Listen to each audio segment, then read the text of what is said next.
Hai hai hai. Assalamualaikum warahmatullahi wabarakatuh. Waalaikumsalam warahmatullahi wabarakatuh. Oke guys, oke saat ini kita akan melanjutkan acara hari ini ya. Sore, ini udah sore ini. Bis asar ini. Jadi kebetulan insya Allah mungkin besok ya kita akan melakukan penggantian magnetron. Magnetron di radar tipe JRC JMA 3300 ya. Kita juga belum tahu, jadi untuk scannernya pakai yang mana ini, jadi macam-macam guys. Nah, untuk inputan tegangan untuk radar ini juga ada yang 12, ada yang 24 ini, 12 atau 24. Nah, untuk scannernya ada 4 nih modelnya. Yang ini 2042, itu 4 kilowatt ya untuk pancarannya, jadi beda. Nah, untuk yang ini hanya 48 ya, 48 mile aja kekuatannya, 1,25 sampai 48. Nah, yang ini NKE 262 2103 2103 ini adalah 10 kilowatt, 6 yang ini 6 kilowatt. Nah, ini bisa sampai 72 mile untuk daya tangkapnya guys. Jadi pemasangannya ini adalah terdiri dari power supply ya, power supply, terus ini di display nih. Nah, dia langsung ke scanner guys, scanner. Nah, tipe ini bisa dikonekin dengan eksternal GPS nih dengan tipe JLR 430 GPS ini di GPS. Nah, bisa juga dikasih inputan GPS ya, NEMEA di belakangnya sini, di belakangnya ini posisinya untuk koneksinya, di belakangnya display. Nah, dia bisa juga dikonekin dengan gyro, jadi GPS gyro. Nah, itu bisa. Nah, untuk ICE juga bisa ICE. Jadi kita ulangi yang guys ya, ini ada power supply, terus dia apa namanya, nah ini kan eksternal ICE nih, ini masuk. Nah, ICE masuk ini, jadi bisa bisa apa, bisa dikonekin dengan ICE radar ini. Nah, untuk apa, instalasi kabelnya ini tipenya CFI 69125. Nah, ini kabelnya. Nah, untuk yang apa namanya, pemasangan panjang kabel ya, itu yang apa namanya, yang menggunakan power supply 12 volt itu maksimal itu berapa ya? 5 sampai 20, Pak. Ah ya, betul. Jadi 5 sampai 20 untuk yang kapasitas power supply-nya 12, karena dia jarak jangkauannya juga terbatas, nggak kayak yang pakai 24 volt. Dia panjang kabelnya bisa sampai 30 meter untuk pemasangan ini ya, tidak kurang dari 30 meter. Jadi ada dua jenis ini guys, untuk ininya, untuk tipenya. Jadi untuk dilengkapi koneksinya sih sama kayak GPS, sama, jadi bisa dikonek. Nah, kapan magnetron ini diganti? Magnetron, sorry ya, di sini posisinya. Kapan magnetron ini diganti? Berapa jam harus diganti? Biasanya sih berapa ribu gitu, Pak, biasanya, Pak. Wow, jangan biasanya. Tiap radar itu beda-beda guys ya. Jadi untuk standar radar ini, kapan harus dilakukan penggantian magnetron itu sekitar 4000 jam. Nah, di sini juga ada motor guys, ada motor ya. Nah, Motor itu kalau tidak salah itu 10.000 jam motornya. Ada motor penggerak scannernya itu ada time limitnya. Jadi nggak selamanya dibuat nggak rusak-rusak, itu ada. Jadi nanti kalau sampai 10.000 jam itu dia apa namanya nggak ngalami rusak, ya siap-siap aja. Kalau sudah rusak ya berarti memang sudah habis masa berlakunya, harus dilakukan penggantian untuk motor. Nah, itu termasuk juga ini LCD. LCD ini harus dilakukan penggantian juga. Berapa dia? Untuk kapasitas LCD ini dia 50.000 jam. Jadi intinya gini guys, semua perangkat di kapal apapun itu ya, mau mesin AE ya maunya, itu ada motor induk kapan harus di JO, kapan AE harus di JO, nah, itu ada semua. Jadi top overhaul apa general overhaul lah, itu semua ada guys. Jadi ada apa namanya, ada aturannya. Nggak bisa apa namanya dari manajemen, wah nggak apa-apa itu kan nggak rusak kenapa diganti. Kalau sudah nunggu rusak ya walau alam. Inilah gunanya tesar ya. Gunanya tesar itu seperti ini, untuk menganalisa, untuk menjaga-jaga ya, preventif lah, supaya apa? Supaya alat yang di kapal itu terjaga. Jadi pencegahan sebelum rusak, jangan sampai rusak dulu baru diperbaiki.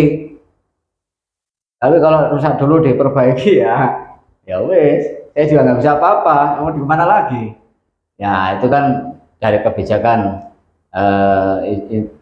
manajemen masing-masing lah ya, kita nggak tahu juga. Jadi intinya kalau kita mau siap ready terus ya kita jaga, kita lihat magnetron jam kerjanya berapa jam harus diganti. Karena apa?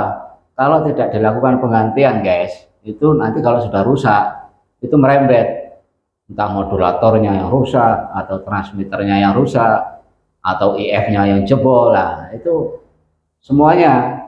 Intinya mungkin bisa jadi yang tadinya gara-gara magnetron nggak dilakukan penggantian merembet kemana-mana, akhirnya fatal ya kan. Itu jadi ada masa-masa berlakunya. Jadi ibarat orang itu ya capek, udah ibaratnya udah loyo harus diregenerasi, diulang ya, diganti gitu. Jadi nggak di navigasi aja, di mesin juga harusnya seperti itu juga, sama. Semua itu ada aturannya. Jadi pabrik itu bikin itu sudah disetel sekian jam ini kamu harus beli sama saya. Kalau nggak gitu ya tutup pabrik bos. Ya, iya. Gitu.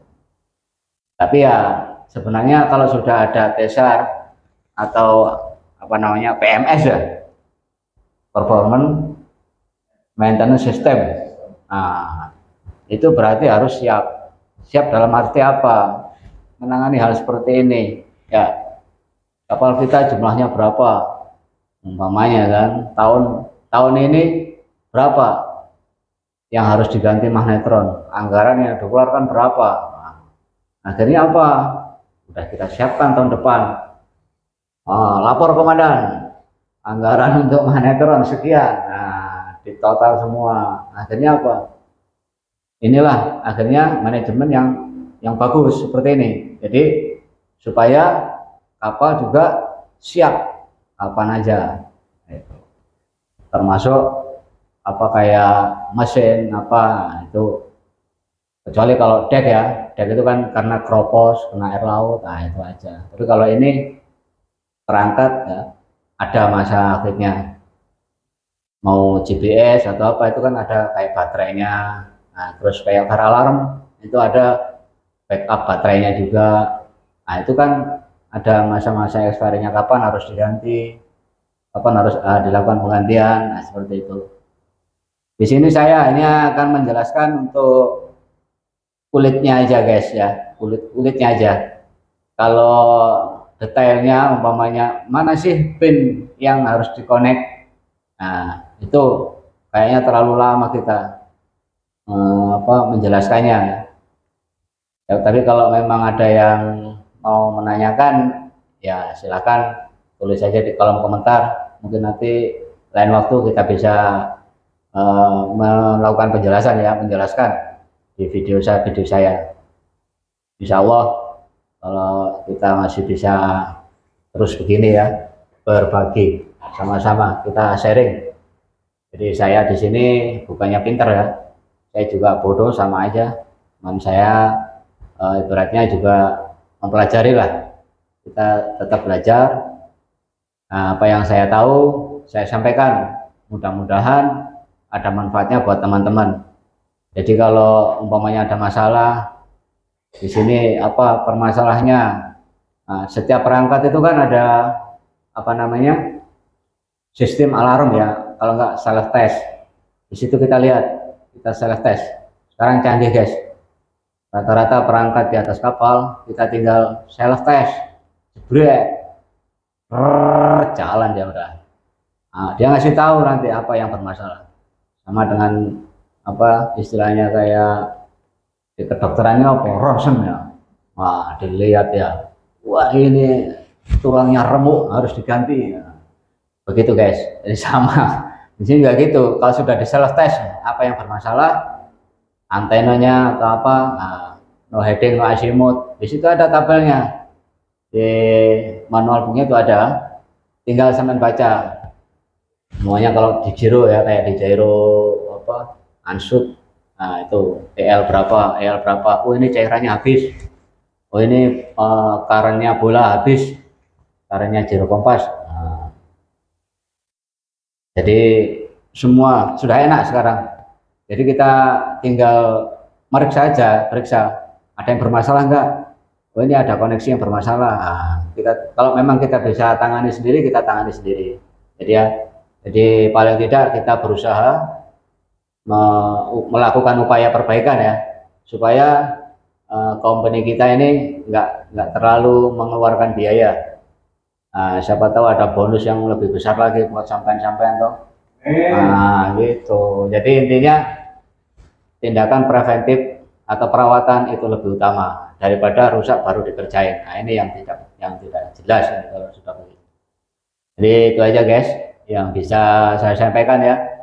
Mudah-mudahan ini ada manfaatnya. Jadi ini sistem kerjanya radar JMA berapa, JMA 3300 seperti ini.